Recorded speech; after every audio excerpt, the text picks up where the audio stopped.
चलिए सर, तो सर पहले हम एक काम करते हैं, लास्ट क्लास में अभी तक हमने जो भी पढ़ा है उसको एक बार जल्दी से रिकॉल करते हैं और फिर हम बेटा अपनी आगे की बातचीत स्टार्ट करेंगे। राइट बेटा, हम जो है इंडियन कॉन्ट्रैक्ट एक्ट अपने सिलेबस में टोटल 6-7 एक्ट है, उनमें सबसे पहला एक्ट उठाया which is Indian contract act 1872। अभी जो इंडियन कॉन्ट्रैक्ट एक्ट 1872 है, इसमें मल्टीपल चैप्टर है, आपसे उसमें 7-8 चैप्टर होंगे।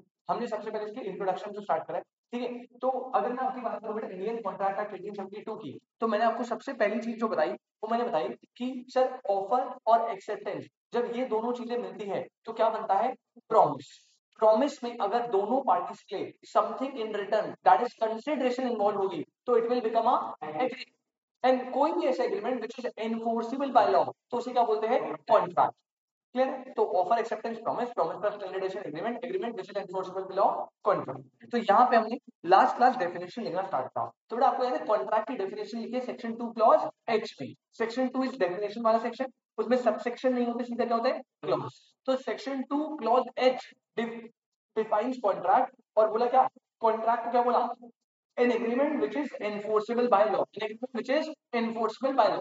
तो आपके पास दो मान लो, एक एग्रीमेंट और एक enforceable by law। तो मैंने आपको बताया बेटा कि एग्रीमेंट में क्या बोला, सेक्शन 2 क्लॉज ई डिफाइन कर, सेक्शन 2 क्लॉज ई। और एग्रीमेंट की बोला, हमें तो वैसे पता है प्रॉमिस प्लस कंसिडरेशन, क्या प्रॉमिस प्लस, लेकिन जब आप टेक्निकल डेफिनेशन में आओगे तो सेक्शन 2 क्लॉज ई बोलता है एवरी प्रॉमिस और every set of promises. Sandeep का नाम संदीप, ठीक है, संदीप है मतलब सिंगल प्रॉमिस भी हो सकता है और मल्टीपल प्रोमिसेस भी हो सकते हैं। एवरी प्रॉमिस और set of promises forming consideration for each other is known as agreement as per section 2 clause E. अब यहाँ पे एक टर्म आ गई दैट इज प्रॉमिस। तो बेटा सेक्शन 2 क्लॉज बी में ये ना नोट में लिखा था प्रॉमिस का मतलब मैंने बताया था बेटा, जब एक प्रपोजल या ऑफर एक्सेप्ट होता है तो उसे क्या बोलते हैं, प्रॉमिस। मतलब यार यहाँ तो मैंने आपको सारी बातें बता दी थी, अब technically definition 2 clause as contract, 2 clause ही एग्रीमेंट। और एग्रीमेंट में टर्म आई थी प्रॉमिस, तो मैंने नोट लेके लिखा दी कि भैया जब एक प्रपोजल या ऑफर एक्सेप्ट हो जाता है तब it will become a promise. ठीक है, फिर अगली चीज की एनफोर्सेबिलिटी बाय लॉ। तो कोई चीज लॉ में इन्फोर्सेबल कब होती है, मैंने बताया बेटा लॉ में इन्फोर्सेबल होने का मतलब है कि जब जब आपके पास कोई लीगल ऑब्लिगेशन आ जाए, अगर आपने टर्म्स को ब्रीच करा या ब्रेक करा तो सामने वाली पार्टी के पास क्या आ जाए, लीगल ऑब्लिगेशन। अगर लीगल राइट आ रहा है तो इन्फोर्सेबल बाय लॉ है, लीगल ऑब्लिगेशन लीगल राइट नहीं आ रहा तो लॉ में इन्फोर्सेबल नहीं है। जैसे मैंने बताया था जितने भी सोशल एग्रीमेंट थे, डिनर में इनवाइट करना, शादी में इनवाइट करना, पार्टी में इनवाइट करना, बर्थडे में इनवाइट करना, ये सोशल जो एग्रीमेंट होते हैं, ये एग्रीमेंट तो है लेकिन क्योंकि ये लीगल ऑब्लिगेशन क्रिएट नहीं करते। अगर मैं आपके बर्थडे पार्टी में नहीं आया तो क्या मुझे लीगल एक्शन ले लोगे क्या अगेंस्ट में, नहीं। तो these agreement, these are agreements but these are not contracts. तो यहाँ पे याद रखना, an agreement to become a contract must be right legal obligation which means duly enforced by law. तो लॉ में एनफोर्समेंट होता है legal obligation, legal action create करने का राइट आंसर। ठीक है, तो मैंने दो एग्जांपल दिए थे भैया, ए अग्री करता है बी को कार खरीदने के 2 लाख की, तो कॉन्ट्रैक्ट वैलिड है। लेकिन यहाँ पे अगर फादर प्रॉमिस करता है सन को पॉकेट मनी देने के लिए तो ये कॉन्ट्रैक्ट वैलिड नहीं है। ये जोड़ेंगे एग्रीमेंट बनेगा but this is not a contract. ठीक है, बहुत बढ़िया। फिर मैंने आपको यहाँ पे 3 या 4 मार्क्स का क्वेश्चन करवाया, एग्रीमेंट और कॉन्ट्रैक्ट में डिफरेंस। सबसे पहले तो भैया याद रखना, एग्रीमेंट सेक्शन 2 क्लॉज में बोला promise set of promise forming consideration for each other, वो क्या agreement which is enforceable by law, clear है। सेकंड पॉइंट है स्कोप, बेटा एग्रीमेंट जो है वो वाइड, क्योंकि इसमें इसमें सारी की सारी चीजें आएंगी, चाहे वो लीगल ऑब्लिगेशन रखता है या लीगल ऑब्लिगेशन नहीं रखता, सोशल वाले ऊपर। लेकिन ये जो कॉन्ट्रैक्ट है ये नैरो स्कोप है, क्योंकि इसमें हम सिर्फ लीगल ऑब्लिगेशन वाले लेंगे, सोशल एग्रीमेंट हम इसमें नहीं ले रहे। तो एग्रीमेंट वाइडर होता है और कॉन्ट्रैक्ट नैरो होता है। थर्ड पॉइंट लीगल ऑब्लिगेशन, भाई यहाँ पे कोई लीगल ऑब्लिगेशन क्रिएट कंपलसरी है कि लीगल ऑब्लिगेशन क्रिएट तभी तो कॉन्ट्रैक्ट कर सकता है। और यहाँ पे जितने भी एग्रीमेंट्स है सबसे नहीं हम कॉन्ट्रैक्ट हो, लेकिन जितने भी कॉन्ट्रैक्ट है वो हमेशा क्रिएट होंगे। All agreements are not contract but all contracts are agreement. Clear. तो अगर आपको ये लाइन में क्वेश्चन भी आए तो आप लाइन तो बताओगे, एग्रीमेंट कॉन्ट्रैक्ट को डिफाइन करोगे, प्रॉपर एक्सप्लेनेशन दोगे कि कॉन्ट्रैक्ट और एग्रीमेंट में क्या डिफरेंस है। ठीक है, और फिर बेटा लास्ट हम आते हैं सेक्शन नंबर 10 में जो हमारा चैप्टर। अब आज हमें यही स्टार्ट करना है, ध्यान से देखेंगे।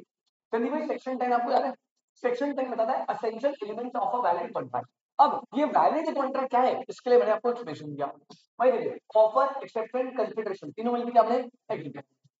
अब एग्रीमेंट में दो केस है, या तो एग्रीमेंट यस लॉ में इन्फोर्सेबल होगा या फिर एग्रीमेंट लॉ में इन्फोर्सेबल नहीं होगा।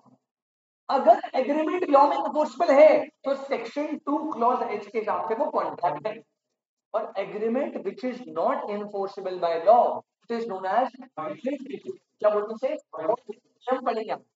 ठीक है, अब अगर कोई कॉन्ट्रैक्ट बन गया तो फर्दर संदीप उसको तीन केस थे बेटा, या तो वो कॉन्ट्रैक्ट एक वैलिड कॉन्ट्रैक्ट बन सकता है, ये हमने पढ़ लिया, या वो वॉइड बन सकता है, ये पढ़ लिया, या वॉइडेबल, और वॉइडेबल भी मैंने लास्ट क्लास बताया था। ठीक है, तो मैं बताता हूँ, दो पहले बताता हूँ। वैलिड कॉन्ट्रैक्ट वो होता है बेटा जो सेक्शन 10 के सारे एसेंशियल एलिमेंट को फुलफिल करता है। अगर सारे एसेंशियल एलिमेंट फुलफिल है तो कॉन्ट्रैक्ट वैलिड है, अगर एक भी एसेंशियल एलिमेंट फुलफिल नहीं हुआ तो कॉन्ट्रैक्ट वैलिड नहीं। और एसेंशियल आपको याद है टोटल कितने पॉइंट्स हैं? 11 में से 6 पॉइंट सेक्शन 10 ने दिए और 5 सेक्शन 10 ने दिए, बट वो एसेंशियल एलिमेंट में कंसीडर होता। आपको पेपर में अगर लिखने हुआ है तो सेक्शन 10 एसेंशियल एलिमेंट, तो आप 11 के 11 लिखोगे। एक्सप्लेन कम कम करोगे 6-7 नंबर में आएगा, बट 11 के 11 लिखना, 6 मत लिखना। ठीक है, चलो। और वॉइडेबल आपको भाई वॉइडेबल कॉन्ट्रैक्ट तो बस एक ही केस में बनेगा, जब फ्री कंसेंट नहीं होगी, जब फ्री कंसेंट नहीं होगा। और फ्री कंसेंट कब नहीं होता बेटा? जब coercion, undue influence, fraud, misrepresentation, mistake. आपको याद है 5 टर्म दिखाई दी मैंने आपको? तो बेटा जब इन 5 तरीकों से आप, इन 5 तरीकों से आप जो है coercion, undue, fraud, misrepresentation, mistake, इन 5 तरीकों से जब आप कंसेंट लेते हो तब it is not called free consent, तब वो फ्री कंसेंट नहीं मानी जाती। और अगर फ्री कंसेंट नहीं मानी जाएगी तो कॉन्ट्रैक्ट वैलिड नहीं बनेगा। कॉन्ट्रैक्ट क्या बनता है उस केस में? वॉइड। तो वॉइडेबल बनने के सिर्फ एक ही रीजन है, व्हेन कंसेंट इज नॉट। ठीक है, बस ये हमारा था।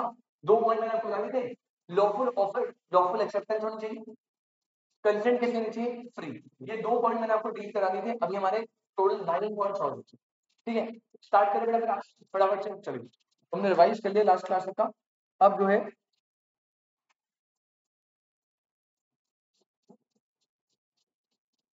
आगे बढ़िए। बेटा पॉइंट नंबर 3 पे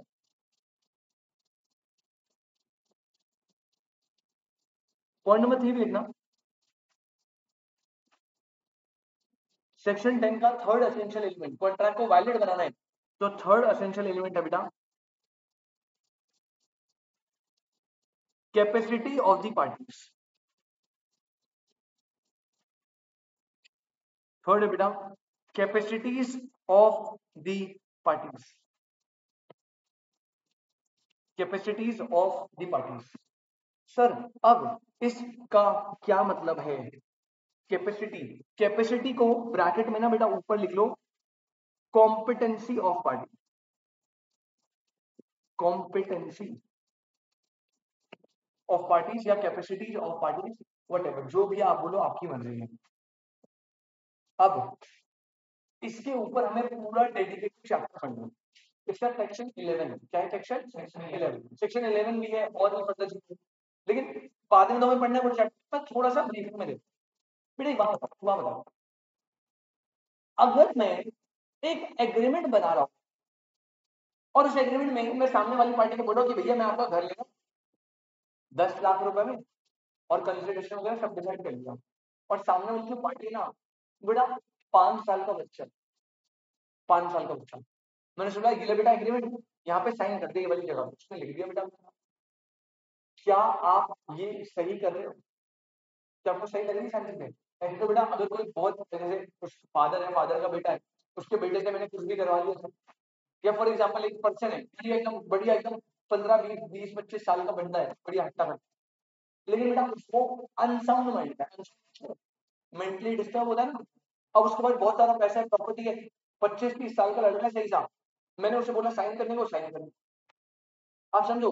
अब यहाँ पे मैं कोई फोर्स नहीं डाल रहा, फिजिकल थ्रेट नहीं दे रहा, फ्रॉड नहीं कर रहा, ये कह रहा है भाई देखो सही पॉइंट कह रहा है, अगर आपको किसी पर्सन के साथ एक वैलिड कॉन्ट्रैक्ट बनाना है तो उसका थर्ड एसेंशियल एलिमेंट है कि कॉन्ट्रैक्ट में जो दोनों पार्टीज इन्वॉल्व होगी वो दोनों कॉन्ट्रैक्ट बनाने के कॉम्पिटेंट होनी चाहिए या कॉन्ट्रैक्ट बनाने के केपेबल होनी चाहिए। कॉन्ट्रैक्ट बनाने के केपेबल, सर केपेबल मतलब अब सेक्शन 11 ने केपेबल मतलब बताया कि हमारे हिसाब से केपेबल होंगे 3 लोग। कितने लोग? 3। मतलब अगर ये 3 लोग हैं तो ये केपेबल है और इन तीनों लोगों में कहीं भी गड़बड़ हुई तो आप फिर केपेबल नहीं हो, मतलब अगर आप कॉन्ट्रैक्ट बना भी लोगे तो मुझे वैलिड नहीं मानेंगे। दो तो मैंने तुम्हें बता दिए। पहला, person should be a major person, person should be a, मतलब अगर आप माइनर के साथ कॉन्ट्रैक्ट बनाओगे तो वो वैलिड कभी बन ही नहीं सकता। अगर मैं 17 साल के बच्चे के साथ एक कॉन्ट्रैक्ट बना दूं, उसमें मैंने बोला जैसे तुम अभी 17 साल, अभी से ये 17 का, जैसे बोला 17 का, अब मान लो बेटा मैंने इसे बोला, मैंने बोला कि बेटा मैंने तुझे 10,000 रुपए दे रहा हूँ, तू मेरे ये वाला काम कर दिया, इसके बोला डन चल गया, कॉन्ट्रैक्ट बना दिया, कॉन्ट्रैक्ट बना दिया और मैंने इसे 5,000 रुपए डाल दे दिए। अब ये जो है जब डेट आई काम करने की तो कह रहा मैं नहीं करूँ, क्या मैं इसका कुछ कर सकता हूँ? नहीं। मैं बोलूंगा सर, मैं बोलूंगा मेरे पास कॉन्ट्रैक्ट का लीगल ऑब्लिगेशन है मेरे पास, भाई एक्शन लेने चलाऊंगा। बेटा अगर मैं कोर्ट के पास गया और मैंने बोला कि मैंने संदीप के साथ कॉन्ट्रैक्ट करा था, इसने मेरे 5,000 रुपए ले रखे, काम नहीं कर रहा, तो या तो इससे काम करवाओ या 5,000 रुपए वापस दिलवाओ। भैया कोर्ट सबसे पहले कहेगा संदीप एक मेयर है, आपने किसके साथ कॉन्ट्रैक्ट क्यों बनाया? ये तो आपकी गलती है ना, जब आपको पता है वो माइनर है।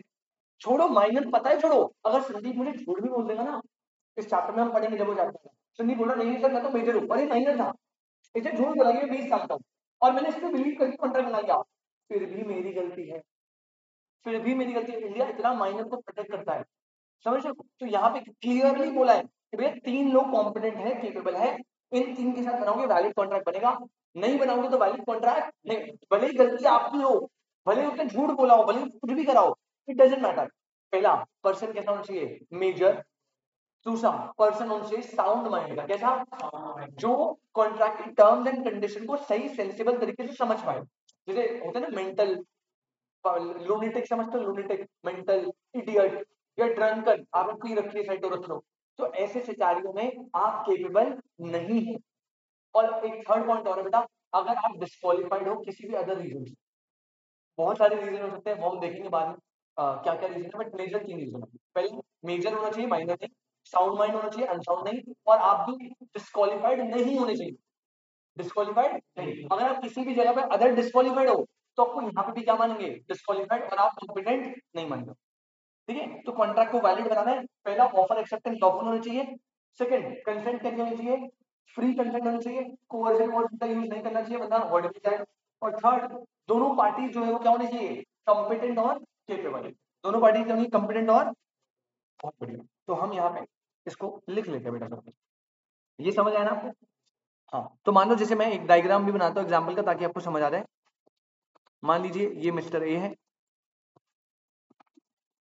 ये मिस्टर बी है,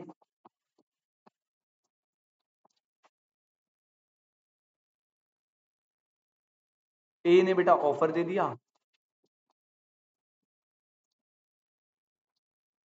बी ने एक्सेप्टेंस भी दे दी। तो ये कॉन्सेप्ट कहता है कि ए और बी में से, दोनों में से कोई भी माइनर, अनसाउंड माइंड या फिर डिस्क्वालिफाइड बाय लॉ, ये तीनों में से कुछ भी हुआ तो हम उसे क्या मानेंगे? इनकम्पिटेंट। क्या मानेंगे? इनकम्पिटेंट या इनकेपेबल टू कॉन्ट्रैक्ट। और अगर आप ऐसे सिनेरियो में ऐसे बंदे से कॉन्ट्रैक्ट बना लेते हो तो हम उस कॉन्ट्रैक्ट को वैलिड नहीं मानेंगे। समझ आया? हाँ, ये चैप्टर पढ़ना है, पूरा टेंशन नहीं लेना। तो अब ऐसे अभी ऐसे शॉर्ट में एग्जांपल नोट कर लेना इसका, फिर हम इसको लिख लेते हैं। चलो भाई इसको लिखते हैं।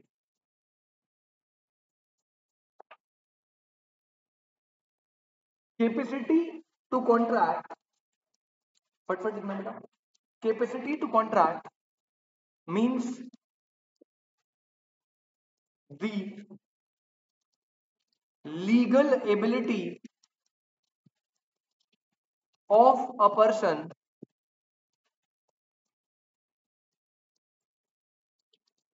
to enter into a valid contract। बेटा अंडरलाइन करना लीगल एबिलिटी वर्ड। कैपेसिटी का मतलब क्या है? लीगल एबिलिटी, क्या आप लीगली एबल हो कॉन्ट्रैक्ट में एंटर होने के। और 3 लोग एबल है, कौन कौन? Major, sound mind, not disqualified. और 3 लोग इनेबल है, कौन कौन? माइनर, अनसाउंड माइंड और डिस्क्वालिफाइड। ये तीनों नहीं आ सकते। ठीक है, तो capability to contract means the legal ability of a person to enter into valid contract. इसी के नीचे एक लाइन छोड़ के लिखना इसी के अंदर सेक्शन 11, मैंने आपको बताया था सेक्शन 11 डील करता है, अभी आगे हमें पढ़ना भी इसके बारे में, चैप्टर है dedicated. Section 11 of the Indian Contract Act 1872 specifies that every person, देखो लिखने का तरीका, every person is competent to contract. Who? Number A, हर कोई बंदा कॉम्पिटेंट है, लेकिन आपको कंडीशन पता है ना, 3 लिखा है इसमें, कह रहा हूं पहला is of the age of majority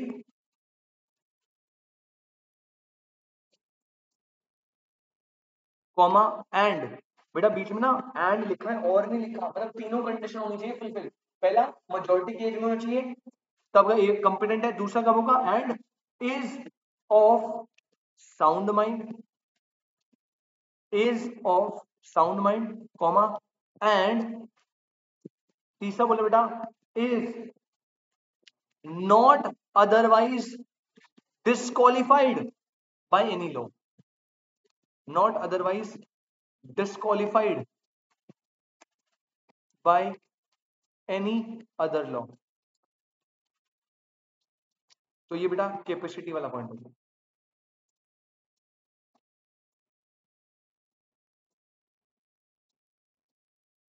ठीक है, अगर इन तीनों ने कॉन्ट्रैक्ट बनाया है तो एक कॉम्पिटेंट है, संदीप कॉन्ट्रैक्ट कैसा बनेगा, वैलिड। अगर इन्होंने नहीं बनाया, कोई भी माइनर वाइनर था, तो कॉन्ट्रैक्ट कैसा बनेगा, इनवैलिड। अभी के लिए इनवैलिड, बाद में देखते हैं कैसा।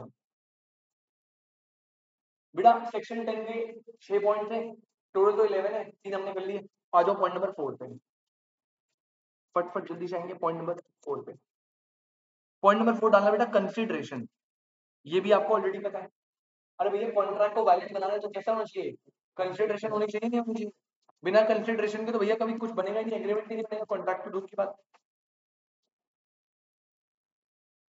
तो आ जाइए point number 4 which is consideration. देखते हैं भाई कंसीडरेशन क्या बोल रहा है।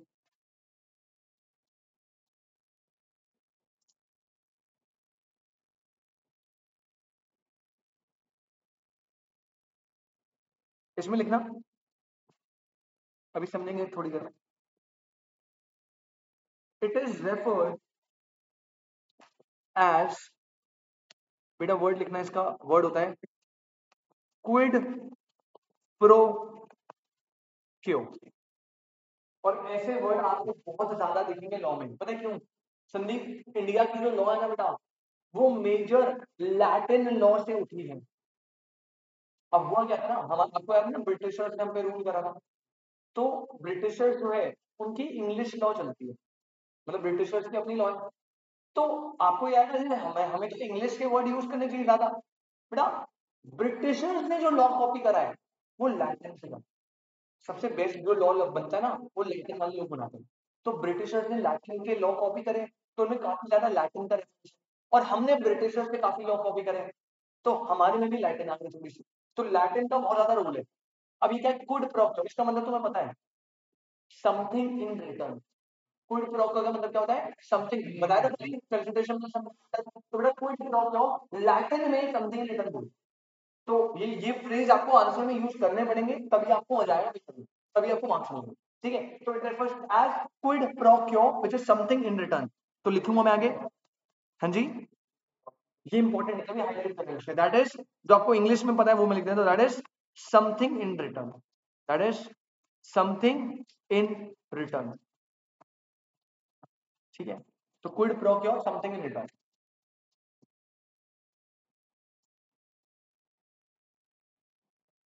इसी के आगे लिखना फुल स्टॉप के बाद अ valuable consideration, a valuable consideration as per law may consist either in some right, interest, profit or benefit to one party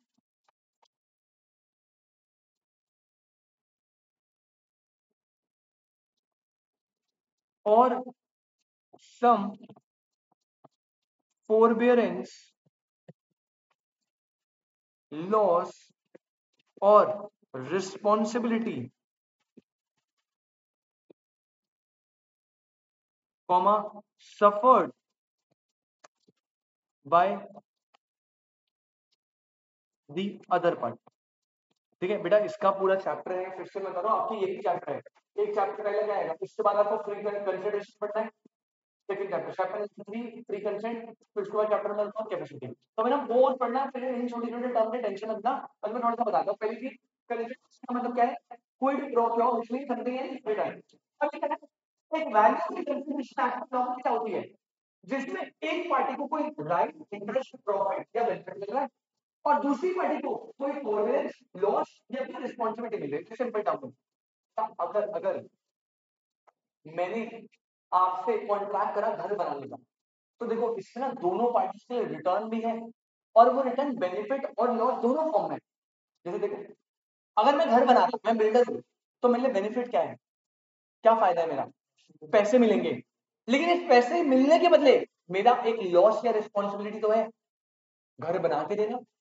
भाई ये रिस्पॉन्सिबिलिटी सफर करूंगा ना मैं, तो कंसिडरेशन में कह रहा है एज पर लॉ दोनों चीजें होंगी। आपको कोई राइट, कोई बेनिफिट, कोई कोई मजे भी मिलेंगे और इन रिटर्न आपको अदर पार्टी को कोई लॉस या रिस्पॉन्सिबिलिटी भी देके करनी पड़ेगी। ठीक है, तो ये चीज बोली कंसिडरेशन में, इसमें पूरा चैप्टर डेडिकेटेड है, तो आप टेंशन मत लेना। फिर अगर हम लिखने को आगे हम कैसे लिखेंगे, बट जब आप इनको पूरा चैप्टर चैप्टर पढ़ लोगे ना, तो यहाँ पे छान लगेगा, बिल्कुल गेम है, इजी का गेम। कंसिडरेशन की डेफिनेशन ही लिख दोगे, उसी में काम खत्म हो जाएगा। जरूरी नहीं आप यही लिखो। अभी मैं डेफिनेशन इसलिए नहीं करवा रहा क्योंकि टेक्निकल हो जाएगा सारा। ठीक है, तो अभी मैं सिंपल टर्म समझता हूँ। 4 पॉइंट कौन कौन से संदीप, पहले बता। सेक्शन 10 का lawful offer and lawful acceptance, lawful offer and lawful acceptance. Second, consent कैसी, फ्री, फ्री कंसेंट होगी तभी कॉन्ट्रैक्ट वैलिड करेगा, अदरवाइज कौन बता, वॉइडेबल। और कंसेंट फ्री कब नहीं होती, 5 चीजें, coercion, undue influence, fraud, misrepresentation, mistake. फिर थर्ड पॉइंट बता बेटा, कैपेसिटीज ऑफ द पार्टीज, मतलब जो पार्टी इन्वॉल्व हो रही है वो कॉम्पिटेंट और केपेबल होनी चाहिए। 3 लोगों के केपेबल माने, पहला person should be a major person, person should be of sound mind and is not disqualified. मतलब 3 लोग माइनर साउंड माइंड वाले क्या होंगे, इनकॉम्पिटेंट। और चौथा, कॉन्ट्रैक्ट में क्या होनी चाहिए, उसको क्या बोलते हैं, क्विड प्रो क्यो। क्या बोलते हैं, quid pro quo, which means something in very.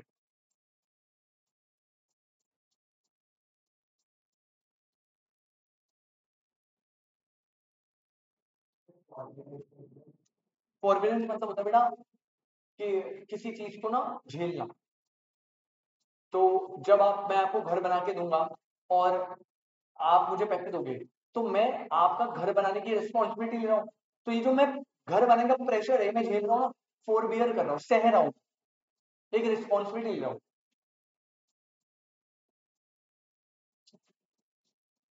Point number 5 बेटा, ये भी आपका चैप्टर है, अगला वाला ये जो आ रहा है। अब कंसिडरेशन के बाद अगला पॉइंट बोलता है लॉफुल कंसिडरेशन एंड ऑब्जेक्ट। ये सुनना बेटा, सर कंसिडरेशन ऊपर लिख तो दिया था बेटा, ठीक है ना, कंसिडरेशन लिखा, लेकिन अब यहाँ पे नया वर्ड क्या है, कंसिडरेशन एंड ऑब्जेक्ट, और उसके आगे बेटा क्या लिखा हुआ है, लॉफुल लिखा है। सर क्या फर्क पड़ता है, छोड़ो ना, लॉफुल कंसिडरेशन ऑब्जेक्ट लिखा तो है, नहीं नहीं बेटा बहुत फर्क पड़ेगा। देखो अब समझियो संदीप क्या बोल रहा हूँ बेटा, कंसिडरेशन तो कैसे भी हो सकती है। जैसे मैंने, तूने बोला सर मेरा ना पड़ोसी का बच्चा बड़ा परेशान करता है मुझे, सर उसको ना किडनैप करवा दो। मैंने ठीक है, मैंने कहा 5 लाख रुपए लगेंगे। अभी बोलते क्या यहाँ पे कंसिडरेशन है भाई मैं आपको एक सर्विस दे रहा हूँ, कितनी मेहनत का काम है भाई, बच्चे को उठाना है, पहले बेहोश करना पड़ेगा, चॉकलेट देके बुलाना पड़ेगा, फिर वैन में डालो, फिर लेके जाओ, फिर फिरौती के लिए कॉल करो, कितनी मेहनत है, और ये काम करने के बदले आपसे 5 लाख रुपए ले रहा हूँ, तो क्या यहाँ पे समथिंग इन रिटर्न है? एब्सोल्युटली। लेकिन क्या ये कंसिडरेशन लॉफुल लग रही है? किडनैप करना क्या सही चीज है? और मान लो आपसे मैंने पैसे ले लिए और बच्चा किडनैप नहीं करा, तो अब लो लॉ कोर्ट के पास जाओगे कि इसने भी बच्चा किडनैप करने का प्रॉमिस करा ना, पैसे ले लिए, एडवांस वापस कराओ या बच्चा किडनैप करवाओ इससे, ऐसे करोगे क्या? सेंस बन रहा है इस चीज का। तो भैया अगले पॉइंट ने क्या बोला, कह रहे देखो कंसिडरेशन होनी चाहिए, बिल्कुल सही है, इसके साथ साथ कॉन्ट्रैक्ट की जो कंसिडरेशन है और कॉन्ट्रैक्ट का जो ऑब्जेक्ट है, ऑब्जेक्ट के ब्रैकेट में लिख लो पर्पस, जिस पर्पस के लिए कॉन्ट्रैक्ट बन रहा है, तो ऑब्जेक्ट जो कंसिडरेशन या जो पर्पस यानी ऑब्जेक्ट है बेटा, वो दोनों चीजें कैसी होनी चाहिए? लॉफुल होनी चाहिए। कैसी होनी चाहिए? लॉफुल। और आपको एक और चीज बता दूं, अगर ऑब्जेक्ट और कंसिडरेशन, अगर ऑब्जेक्ट और कंसिडरेशन लॉफुल नहीं होता तो कॉन्ट्रैक्ट बनता है वॉइड। कैसा बनता है? बीच वाला छोड़ दिया ना, वैलिड कब बनेगा? जब सेक्शन 10 पूरा फुलफिल है। वॉइड में बस एक केस में बनता है, फ्री कंसेंट, 5 केस है, कोवर्जन इंड्यू नहीं केस है, और वॉइड बनता है, मल्टीपल रीजन होते हैं वॉइड के, उनमें से एक रीजन है अगर कंसिडरेशन और ऑब्जेक्ट कैसा है? अनलॉफुल। जैसे हमने जो किडनैपिंग वाला बनाया ना, ये कैसा कॉन्ट्रैक्ट है? वॉइड। कैसा कॉन्ट्रैक्ट है? वॉइड, क्योंकि अनलॉफुल ऑब्जेक्ट है ना इसमें।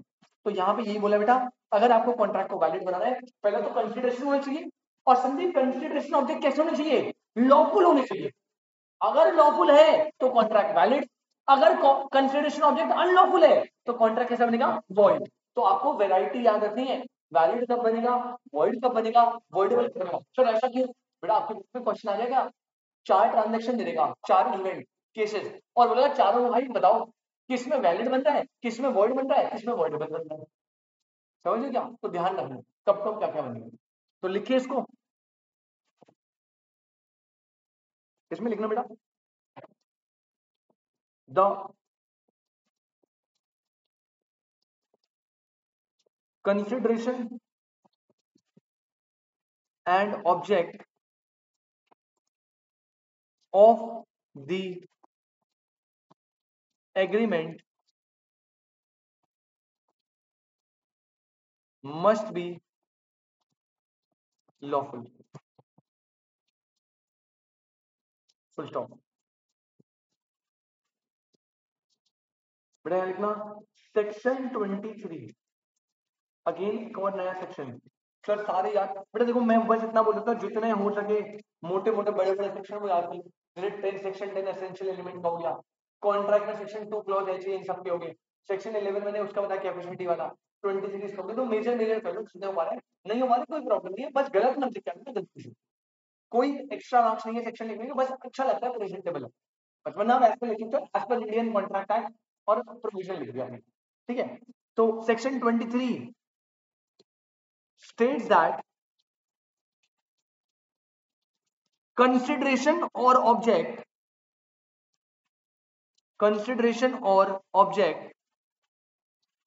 is not lawful, is not lawful if it is prohibited by law. Consideration और ऑब्जेक्ट इज नॉट लॉफुल, ये लॉफुल नहीं माना जाएगा अगर वो क्या है? प्रोहिबिटेड। जैसे भाई किडनैपिंग करना लॉ में क्या परमिटेड है?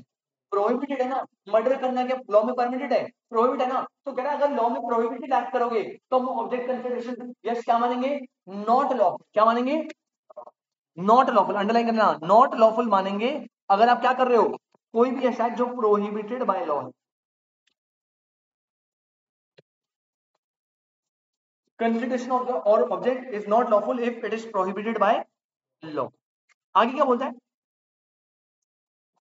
Comma, if it is fraudulent or involves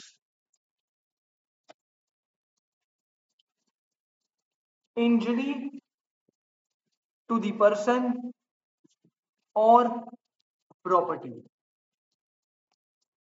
or it is immoral।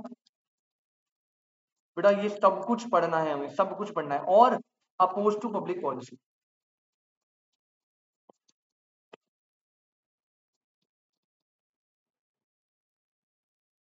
ये एक एक चीज हमें पढ़नी है, ठीक है, अंडरलाइन करते रहना। नॉट लॉफुल कब होगा यश? पहला अगर प्रोहिबिटेड बाय लॉ है, दूसरा अगर बेटा फ्रॉडुलेंट या इन्वॉल्व करता है क्या, इंजरी टू अ पर्सन और प्रॉपर्टी, या फिर अगर इमोरल है, या फिर अगर अपोज टू पब्लिक पॉलिसी है। जब ये चैप्टर हम पढ़ेंगे ना तो हम यही पढ़ेंगे सारी पॉलिसी क्या क्या होती है, अपोज टू पब्लिक पॉलिसी क्या होता है, इमोरल क्या होता है, involve injury to a person property क्या होता है, फ्रॉडुलेंट क्या होता है, ये सब यही पढ़ना है। पहले बताइए यहाँ तक कोई दिक्कत? संदीप कोई दिक्कत? एक बार रिपीट करें बेटा दोबारा से फटाफट, वापस से रिपीट करेंगे। सर सेक्शन 10 ने क्या बोला, अगर कॉन्ट्रैक्ट को वैलिड बनाना है तो टोटल 11 पॉइंट्स है, 11 पॉइंट फुलफिल हुए तो यस कॉन्ट्रैक्ट कैसे बनेगा, वैलिड। एक पॉइंट भी अगर फुलफिल नहीं हुआ तो वैलिड। फिर देखते हैं कुछ केस में वॉइडेबल बनता है, कभी वॉइड बनता है, देखेंगे कब बनेगा। पहला ऑफर एक्सेप्टेंस क्या होना चाहिए, lawful, lawful offer and lawful acceptance. Second point क्या था बेटा, फ्री कंसेंट, कंटेंट फ्री होनी चाहिए, अगर कंटेंट फ्री है बढ़िया है, नहीं है तो कॉन्ट्रैक्ट कैसा, वॉइडेबल। और 5 केस में होता है coercion, undue influence, fraud, misrepresentation, mistake, 5 case. Third capacity होनी चाहिए पार्टी की, मतलब वो लीगली केपेबल होना चाहिए, 3 लोग माने गए capable, major, sound mind, not disqualified by, ये केपेबल कंपिटेंट है, वैलिड बन जाएगा। नहीं हुआ तो भैया कुछ गड़बड़ है, फिर कुछ और बनेगा।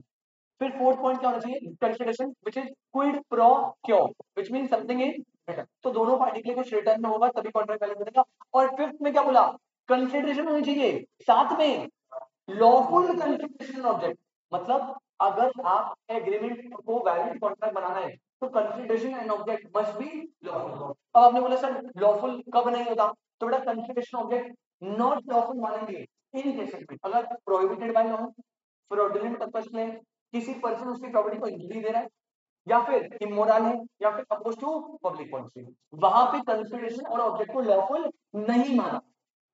जैसे अपोज टू पब्लिक पॉलिसी का एग्जांपल दो बेटा, एक बात बताओ, मेरे पास फॉर एग्जांपल लैंड पड़ा हुआ है, एक प्रॉपर्टी पड़ी हुई फ्री बेस पे प्लान, अच्छा उसमें ना मैंने प्रोस्टिट्यूशन का काम स्टार्ट करा, ये बुक में एग्जांपल है, लैंड एक लैंड है, एक हाउस प्रॉपर्टी थ्री बीएचके, बिल्कुल सोसाइटी अच्छे से जहाँ पे फैमिली रहती है, बच्चे रहते हैं, और उस मतलब उस अपार्टमेंट में मैंने प्रोस्टिट्यूशन का काम स्टार्ट करा हुआ है, क्या ये oppose to public policy consider होगा?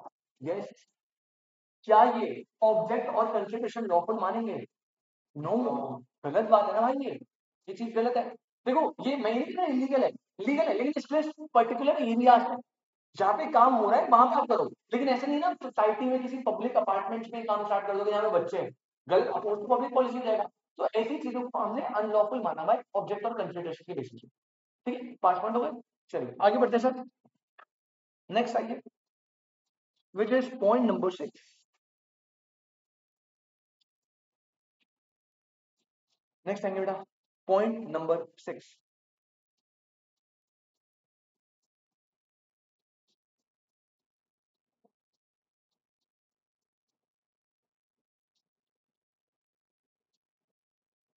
Not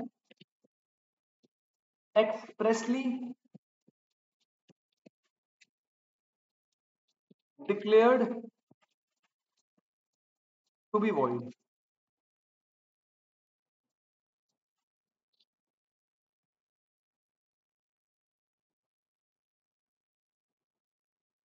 not expressly declared to be void। और ये तो बहुत ही बेकार चीज है, संदीप भाई पता क्या होता है, कह रहे कॉन्ट्रैक्ट को वैलिड बनाना है ना तो 6 पॉइंट बड़े क्या बोलता है, कह रहे अगर वो कॉन्ट्रैक्ट जो वो कॉन्ट्रैक्ट आप बना रहे हो वो कहीं और पे not expressly declare to be void, मतलब अगर किसी और लॉ ने उसे वॉइड बोल दिया तो कॉन्ट्रैक्ट में भी वो वैलिड नहीं हो सकता।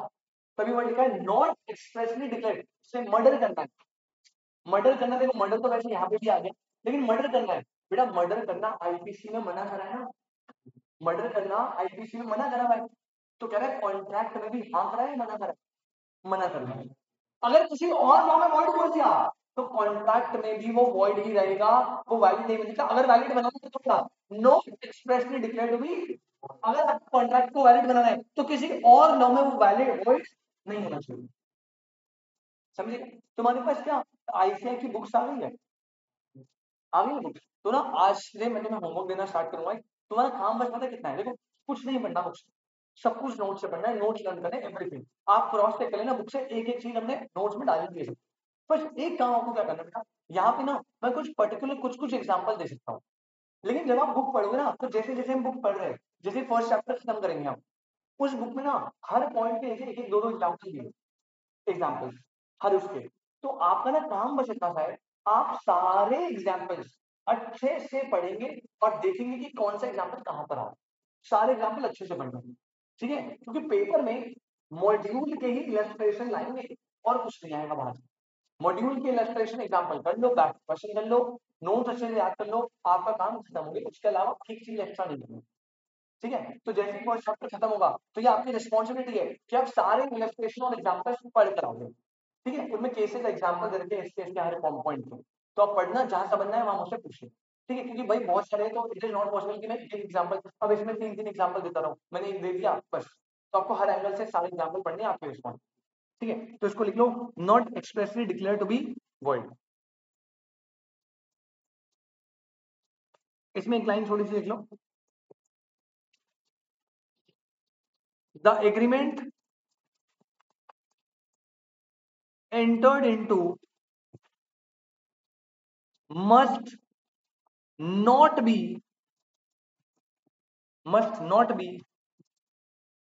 which the law declares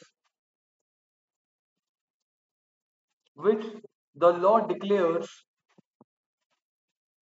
to be either illegal or void, जो एग्रीमेंट है वो किसी और लॉ में इलीगल और वॉइड डिक्लेयर नहीं होना चाहिए तभी वैलिड है। संदीप पहला lawful object of lawful offer, lawful acceptance, free consent, capacity, consideration, lawful consideration object, और सिक्स क्या था, not expressly declare to be void. Very good, बस गिनती अब सारे ईडी वाले बच्चे मेन मेन हो गए खत्म।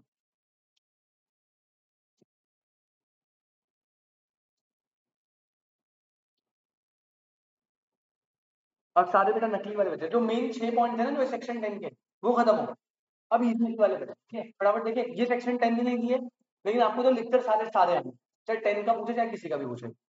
7 पॉइंट बेटा सारे नकली हैं, 7 पॉइंट लिख लो, 2 पार्टीज। हाँ, सेक्शन 10 में से 6 पॉइंट ये दिए, अभी बाकी के जो 5 है ना, ये मतलब दूसरी जगह पे लिखे गए, ये भी एसेंशियल है लेकिन दूसरी जगह पे बाद में लिखे गए, सेक्शन 10 में इतने लिखे गए, ठीक है, लेकिन अगर आपको सेक्शन 10 के आते और पूरे 11 पॉइंट दे लिखोगे, आप नहीं बताओगे 6 इसके 5 इसके, मिक्स करके 11 कोई दिक्कत नहीं, ऊपर नीचे भी होगा कोई प्रॉब्लम नहीं, ठीक है बेटा। आप देखो कितनी नकली सी बात बोल रहा है संदीप, क्या बोल रहे हैं, 2 पार्टी, अबे भैया क्या कॉन्ट्रैक्ट सिंगल पार्टी में बन सकता है, मैं अपने आप को ऑफर दूं, अपने आप की एक्सेप्टेंस ले लूं, एटलीस्ट कितनी पार्टी चाहिए, 2 पार्टी, एक होगा जो क्या देगा ऑफर, एक दो होगा जो क्या देगा एक्सेप्टेंस, जो ऑफर देता है उसे बोलते हैं ऑफरर, जो एक्सेप्टेंस लेता है उसे बोलते हैं ऑफरी, बताया था फर्स्ट क्लास में, तो यहाँ पे 2 पार्टीज होनी चाहिए, बस इसको लिखो जल्दी से, one can not contract with himself,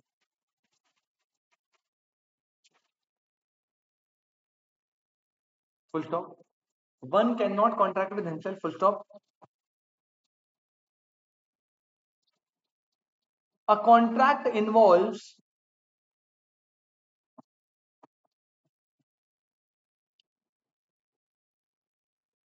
at least 2 parties, comma, one party making the offer and other party accepting it,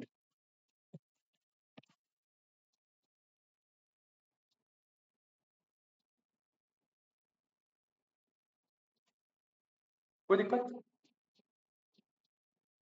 इसमें लिख लेना बेटा, यहां पे अंडरलाइन करके, यश भाई वन पार्टी जो मेकिंग द ऑफर होता है उसे बोलते हैं प्रोमिसर या फिर ऑफरर, ये बाद में रिपीट होगा दोबारा से, इस पे भी चैप्टर है आपका, लेकिन अभी के लिए आप यहां लिख लो, और जो पार्टी एक्सेप्टेंस देती है संदीप भाई उसे क्या बोलते हैं, प्रोमिसी या फिर offeree, the person who makes an offer is called offeror या promisor, the person who accepted is called promissory या ऑफर।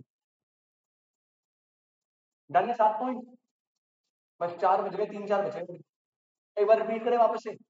पहला पॉइंट, ऑफर एक्सेप्टेंस होनी चाहिए कैसी, लॉफुल। कंसेंट कैसी, फ्री। अदरवाइज क्या होगा, वॉइडेबल। 5 केसेस में। थर्ड पॉइंट क्या था, कैपेसिटी। 3 लोग कंपिटेंट माने वो होने चाहिए। फोर्थ पॉइंट क्या है, कंसिडरेशन फुल होना चाहिए।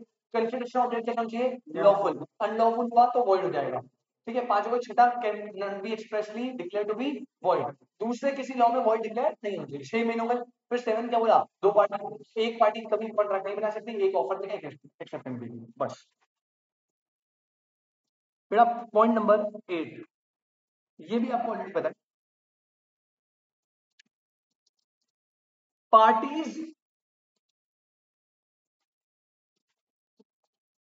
Must intend to create legal obligations. बेटा क्या ही बताओ, अरे कॉन्ट्रैक्ट को वैलिड बनाना है तो याद है ना, एनफोर्सेबल बाय लॉ होना चाहिए। बेटा अगर एग्रीमेंट एनफोर्सेबल बाय लॉ होगा तभी तो कॉन्ट्रैक्ट वैलिड बनेगा। और एनफोर्सेबल में लिखवाया था, एनफोर्सेबल क्या होता है, जिसमें क्या क्रिएट किया है, लीगल ऑब्लिगेशन। अगर आप याद करो ऊपर जाके तो मैंने यहाँ पे लिखवाया था कि भैया एनफोर्सेबिलिटी जब आएगी तो क्या की होगी, और जितने भी लीगल एग्रीमेंट होते हैं उनमें होती है, सोशल एग्रीमेंट में नहीं होती। डिनर का, बर्थडे का, उसमें लीगल ऑब्लिगेशन नहीं होगी ना। तो अगर आपको कॉन्ट्रैक्ट को वैलिड बनाना है तो parties must intend to create legal obligation, या फिर और करके इसकी ना हेडिंग कई बार ऐसे भी आ जाती है, intention to create legal relationship. Intention to create legal relationship, दोनों का मतलब बेटा एक ही है, कंफ्यूज मत हो। Intention to create legal relationship. अब 2 लाइन इसमें भी लिख लेते हैं, ऑल्दो आपको पता है।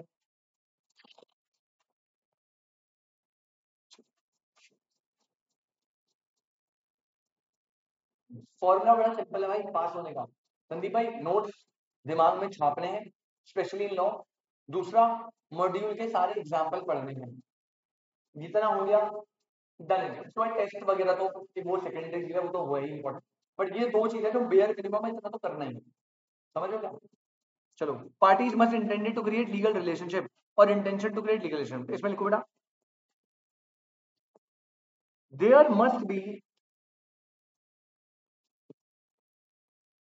an intention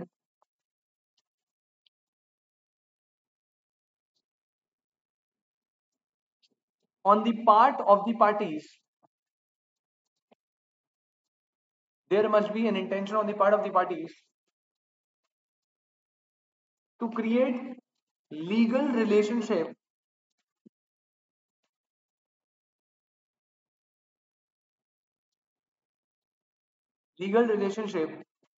between them, full stop. Social or domestic agreements are not enforceable by law, and hence they do not create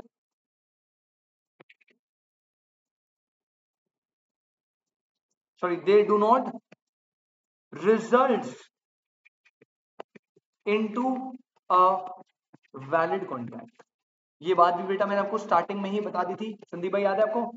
जितने भी सोशल और डोमेस्टिक नेचर के एग्रीमेंट्स होते हैं बेटा, उनमें लीगल रिलेशनशिप वाला सीन ही नहीं होता ना, उसमें आपका एनफोर्सेबिलिटी ही नहीं होती, तो वो कभी भी वैलिड कॉन्ट्रैक्ट नहीं बन सकता। ये हो गया आपका point. I hope this is absolutely clear. सही चल रहा ना भाई, कहीं पे भी गैस भाई जल्दी लगे ना प्लीज बता देना, कोई दिक्कत नहीं। अब ये सारे पॉइंट हमने ऊपर डिस्कस कर लिए, तो बस वही मैंने बताया था 6 महीने, बाकी सारा तो भाई नकली नकली है, फटाफट देखेंगे। ये हो गया party intended to create legal obligation, intention to create legal relationship.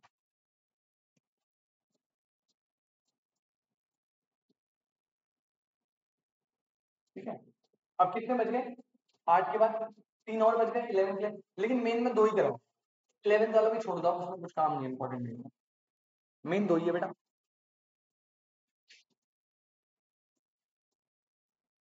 Ninth point है सर्टेनिटी।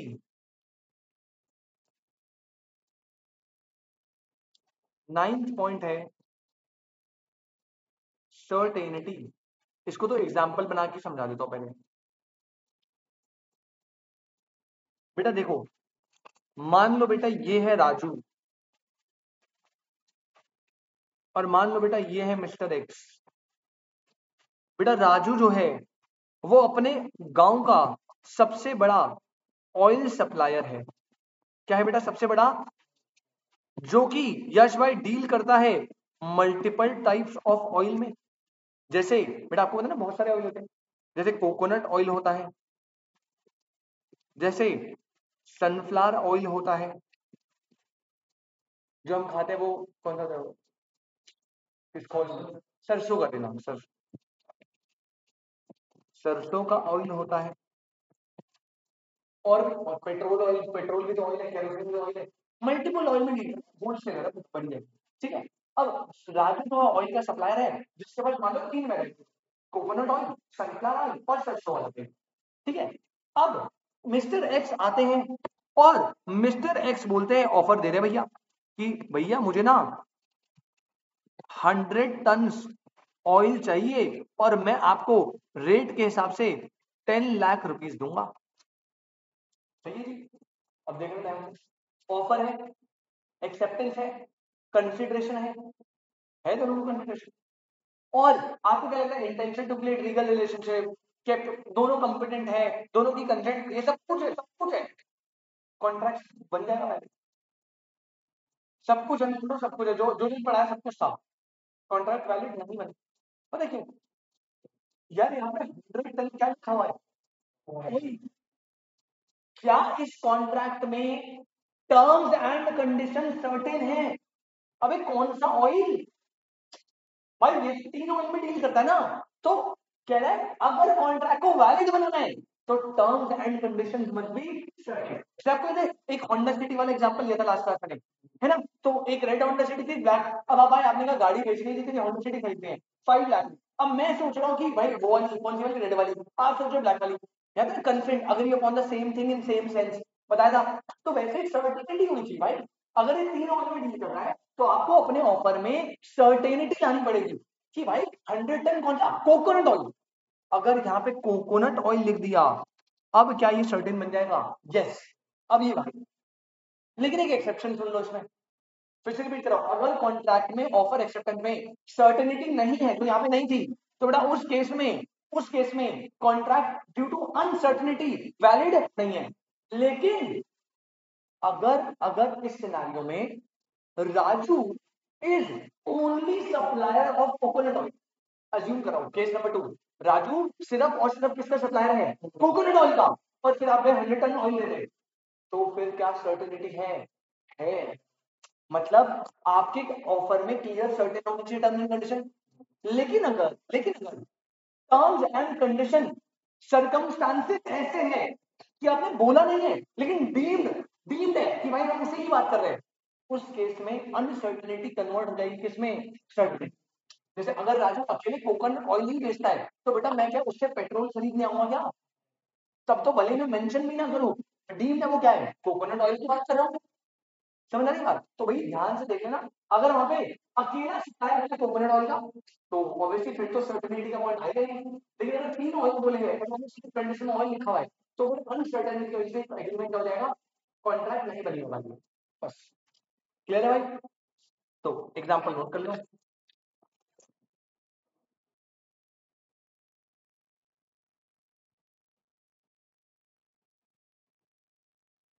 पे मैं लिख भी देता हूँ, contract is not valid because of uncertainty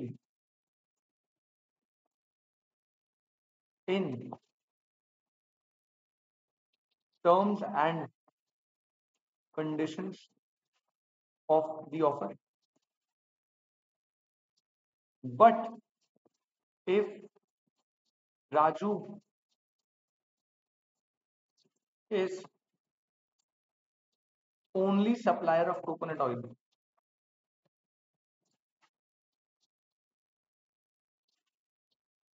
then इस केस में, इन सच केस,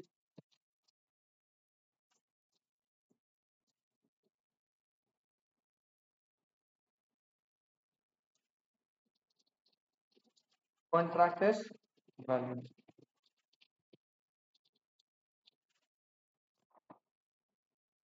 ठीक है सर, बुक का एग्जाम्पल है। ठीक है, एक और एग्जाम्पल इसमें बुक में ऐसे भी दिया हुआ है कि आपको पता है ना, हम लैंड लीज पे ले सकते हैं।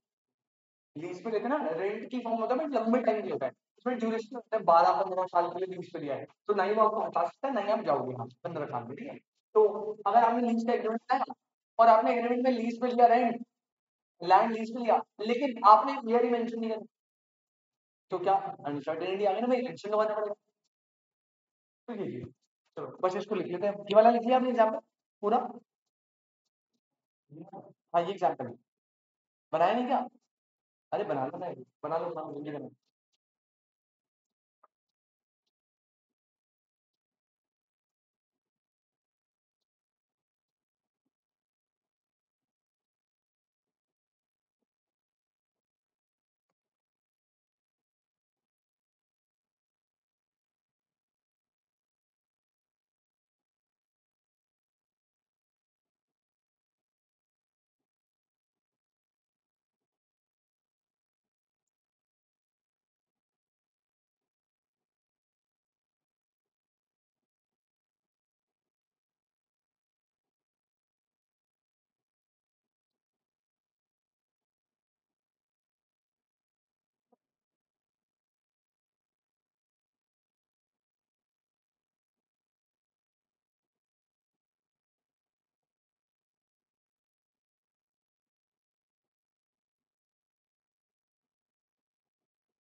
तो सर्टेनिटी में लिखते हैं,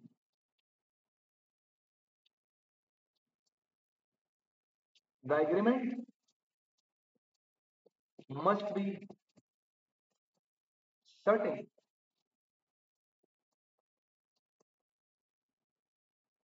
एंड नॉट वेग और इनडेफिनाइट। बेटा वेग मतलब पता है वेग क्या होता है? वेग होता है जब टर्म्स एंड कंडीशन हिडन होती है, या हिडन बोलो या अनक्लियर, हिडन या फिर अनक्लियर। तो कह रहे हैं एग्रीमेंट हमेशा कैसा होना चाहिए? सर्टेन, कुछ वेग नहीं होता, टर्म लिखे, आप हिडन अनक्लियर नहीं लिख सकते, टर्म लिखे लॉ में, वेग और इनडेफिनाइट।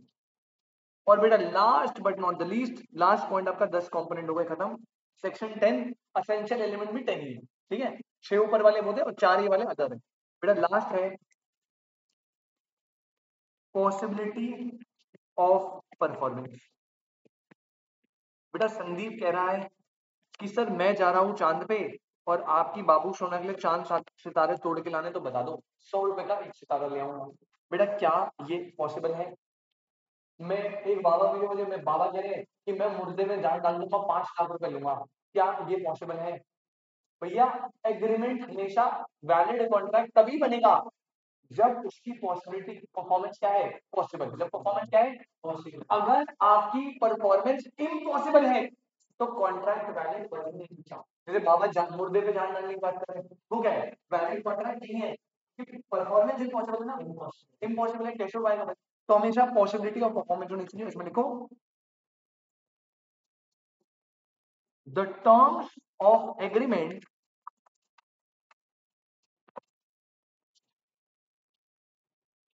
शुड बी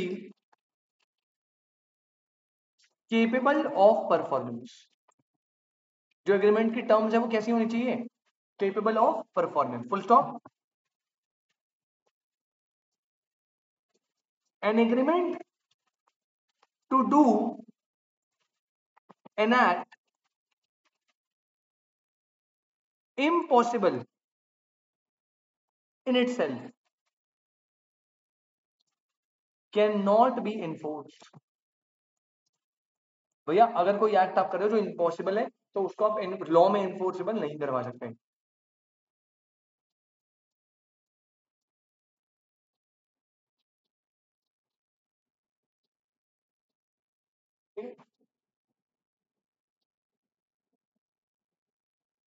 इसमें एग्जांपल ले लेना, आपकी बुक में जो लिखा है वो लिख लो।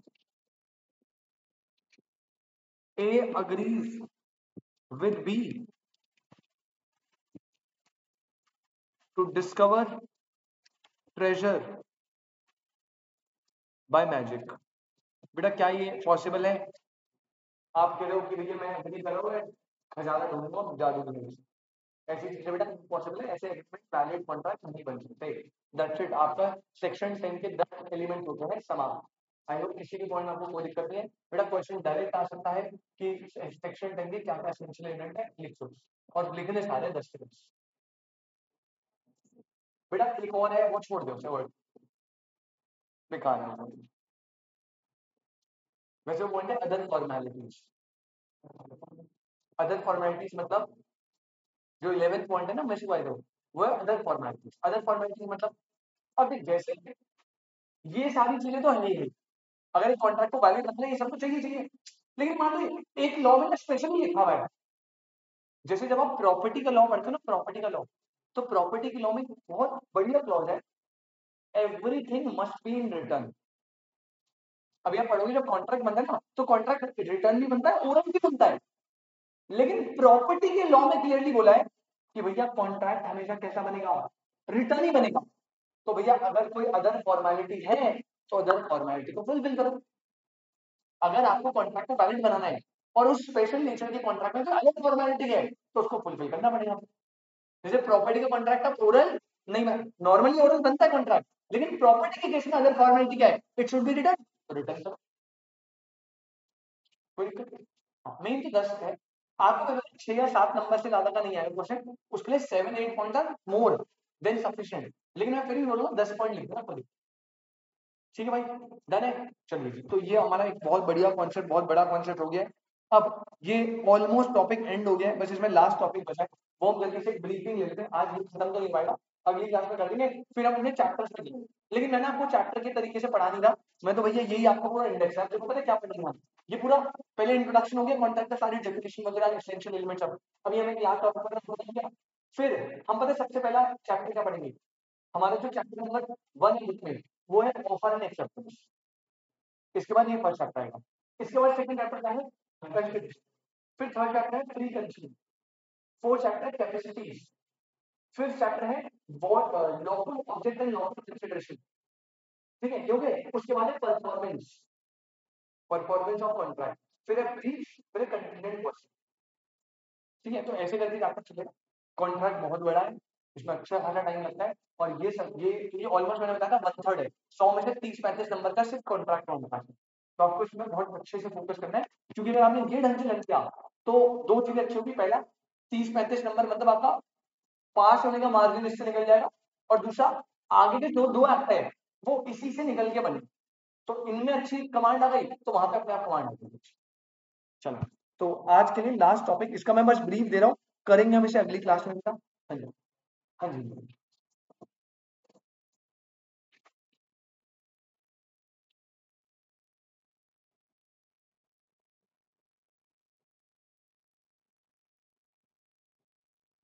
लाइन के सेंटर में हेडिंग ले लो,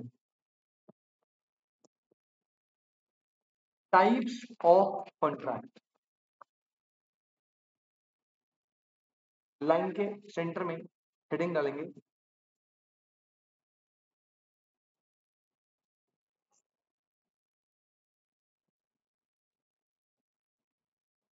टाइप्स ऑफ कॉन्ट्रैक्ट।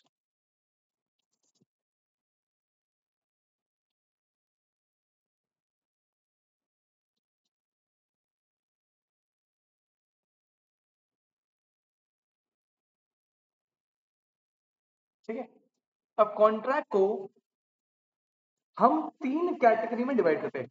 अभी याद है मैंने 3 टाइप के तो कॉन्ट्रैक्ट आपको पढ़ाए थे, वेरी गुड। लेकिन वो ना एक ही कैटेगरी के अंदर टाइप, अब हम बहुत ब्रॉडर टर्म में पढ़ने वाले, सारे टाइप पढ़ने, सारे जितने पॉसिबल हो। तो कॉन्ट्रैक्ट को कितनी कैटेगरी में डिवाइड करा है? 3। पहली कैटेगरी है on the basis of validity और एनफोर्सेबिलिटी।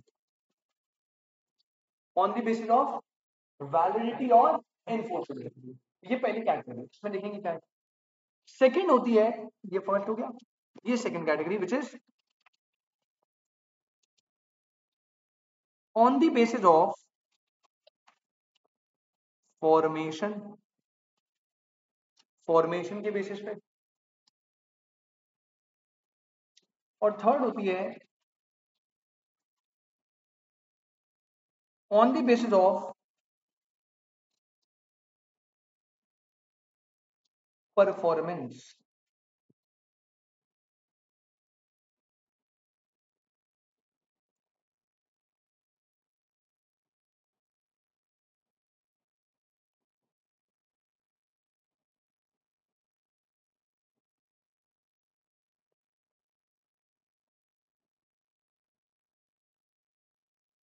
आ जाओ।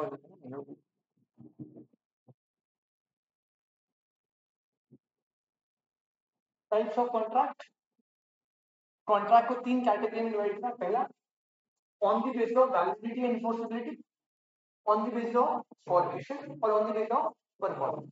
ठीक है, हम बहुत प्रॉफिट में पढ़ने कॉन्ट्रैक्ट कितने टाइप के हैं, 3 तो आपने पढ़े हुए, और वो तीनों पता कौन से? कोई स्टैटिस्टिक्स वैलिडिटी के बेसिस पे, वैलिडिटी के बेसिस पे बेटा जो कॉन्ट्रैक्ट है ना वो बनता है, मतलब 5-6 टाइप होते हैं, जिसमें से 3 तो पहले आप खुद ही लिख लो।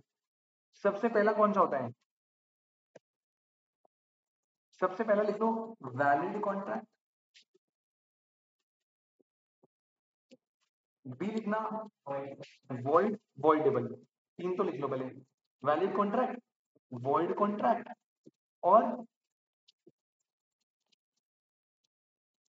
Voidable contract. Void void voidable. फिर डी लिखना बेटा, जो आपको ऑलरेडी मैंने ये भी बताया हुआ है, वॉइड एग्रीमेंट। पता है आपको वॉइड एग्रीमेंट?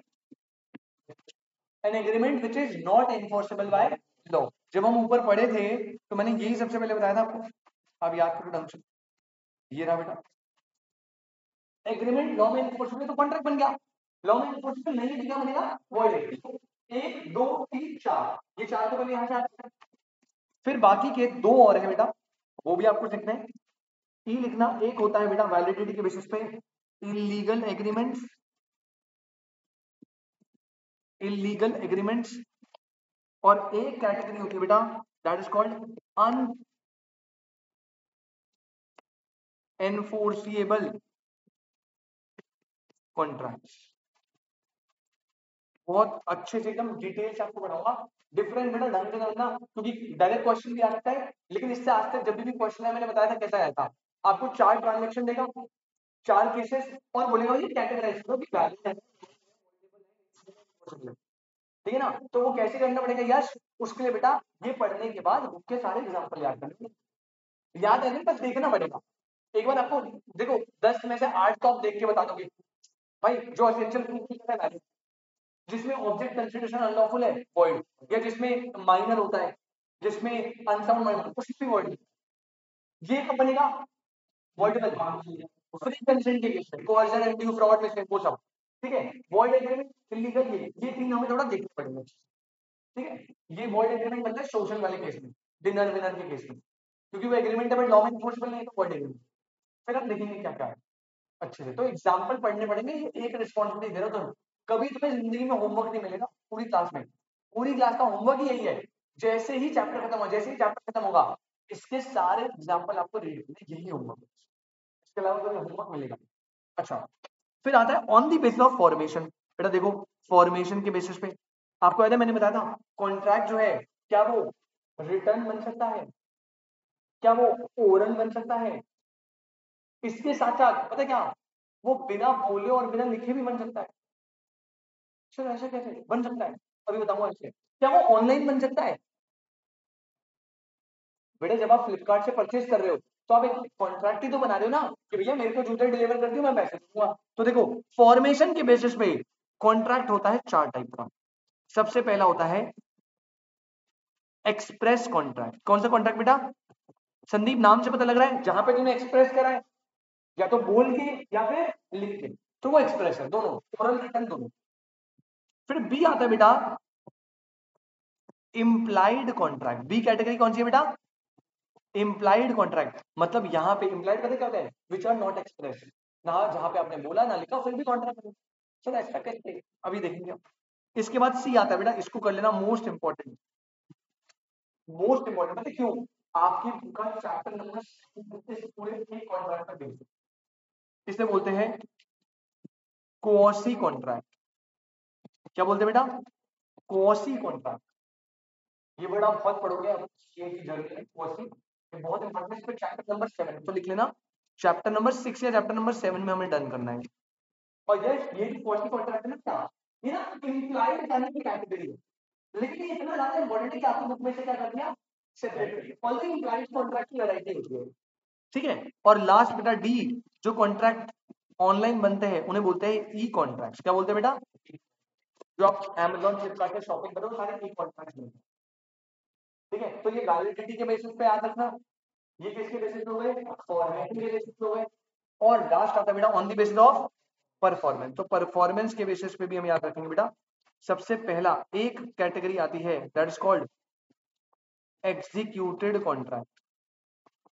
कौन सी कॉन्ट्रैक्ट? एग्जीक्यूटेड। और दूसरे होते हैं बेटा एग्जीक्यूटरी कॉन्ट्रैक्ट। इतना घटिया कॉन्सेप्ट है ना, मतलब क्या ही बताएं। एग्जीक्यूटेड और एग्जीक्यूटरी बेटा वैसे तो समझेंगे अच्छे से, बट थोड़ा सा बता। एग्जीक्यूटेड कॉन्ट्रैक्ट वो कॉन्ट्रैक्ट होता है जिसमें दोनों पार्टीज ने अपनी ऑब्लिगेशन को परफॉर्म कर दिया।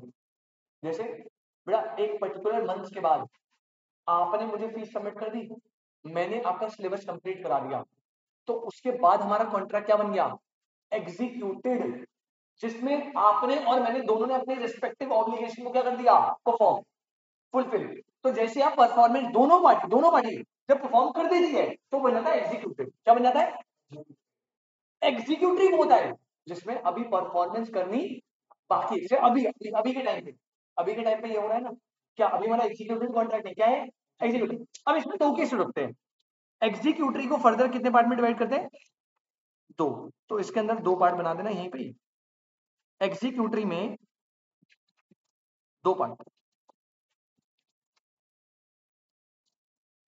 एक होता है यूनिलेटरल कॉन्ट्रैक्ट और एक होता है बाइलेटरल कॉन्ट्रैक्ट। यूनिलेटरल और बाइलेटरल। बेटा मान लीजिए आपने फीस एडवांस में पे कर दी थी, क्या अभी मैंने अपनी परफॉर्मेंस फुलफिल कर दी? मैंने अपनी वो तो भाई उसमें टाइम लगेगा, सेवा होगा अभी बाद में जाके। तो भैया अभी जो हमारा है एग्जीक्यूटिव तो है नहीं, क्योंकि संदीप एग्जीक्यूटिव तो तब होगा जब दोनों ने कर दी। अभी हमारा एग्जीक्यूटिव है और एग्जीक्यूटिव में से भी अभी आपने परफॉर्मेंस कर दी ना अपनी, मैं बचा हूं अकेला। तो जब एक पार्टी ने परफॉर्मेंस कर दी, एक बची है, तो that is called unilateral. Executive में यूनिलेटरल। और जब दोनों पार्टीज ने अभी परफॉर्मेंस करनी बाकी है, जैसे अभी आपने फीस पे नहीं करी, मैंने आपको पढ़ाया नहीं है, तो अभी जो हमारा एग्जीक्यूटिव में कौन सा कॉन्ट्रैक्ट है? बाइलेटरल। समझ लो डिफरेंस समझ आया? फिर से रिपीट कराओ। On the basis of performance दो category, executed and executive. Executed क्या है? जब दोनों पार्टीज अपनी रिस्पेक्टिव लीगल ऑब्लिगेशन को ऑलरेडी फॉर्म कर देती है, that is called executed contract. फिर आता है एग्जीक्यूटिव जिसमें जिसमें दो केस है, यूनिलेटरल और बाइलेटरल। यूनिलेटरल कॉन्ट्रैक्ट वो एग्जीक्यूटिव कॉन्ट्रैक्ट है जिसमें एक पार्टी ने तो अपनी रिस्पेक्टिव ऑब्लिगेशन फुलफिल कर दी और एक पार्टी येट टू परफॉर्म है। क्या है? Yet to perform. और बाइलेटरल कॉन्ट्रैक्ट वो कॉन्ट्रैक्ट है, वो एग्जीक्यूटिव कॉन्ट्रैक्ट जिसमें भी दोनों ही पार्टी ने अपनी परफॉर्मेंस पूरी नहीं करी, अभी दोनों को ही परफॉर्मेंस करनी है, ठीक है। तो अगर आप अभी हमारा सिनेरियो देखो, तो हमारी जो भी सिचुएशन है वो क्या है? बाइलेटरल। आपको भी अभी आपने हो सकता है एक इंस्टॉलमेंट दी हो या दी ना हो, तो अभी आपको परफॉर्मेंस करनी है। मैंने भी आपको एक दो चीजें पढ़ाई अभी पढ़ाई नहीं, तो मैं दोनों को परफॉर्म करना है बायोलेटरल में। जब हमारा पूरा हो जाएगा, जब आपके एग्जाम आएंगे, फीस डन, सिलेबस डन, तो वो कॉन्ट्रैक्ट बायोलेटरल एग्जीक्यूटिव बायोलेटरल से क्या बन जाएगा? एग्जीक्यूटेड बन जाएगा। समझ आया? सिंपल है बस। आई होप इतना समझ आया। बस आज के लिए बेटा इतना रखेंगे। हमने अपने सारे सेक्शन 10 के एसेंशियल एलिमेंट को डन कर लिया, और सेक्शन 10 के एसेंशियल एलिमेंट को डन करने के साथ साथ मैंने आपको कॉन्ट्रैक्ट के टाइप बढ़ा दिया। अब अगली क्लास जब फिर से आऊंगा के डेफिनेशन करेंगे, सबको अच्छे से समझेंगे, सबके एग्जांपल्स करेंगे, ठीक है? बाकी आज याद रखना बेटा, अभी जैसे अगली क्लास चैप्टर खत्म हो जाएगा ना, तब आपको काफी सारे एग्जांपल्स को पढ़ना, ठीक है? उसके बाद हम अगला चैप्टर चलेंगे दूसरा लेक्चर, ठीक है? कोई दिक्कत है? आज समझ आया अच्छे से? चलिए, थैंक यू सो मच बेटा, मिलते हैं आपसे next class. Tata bye bye. Note करना, बाकी तो नहीं है कुछ।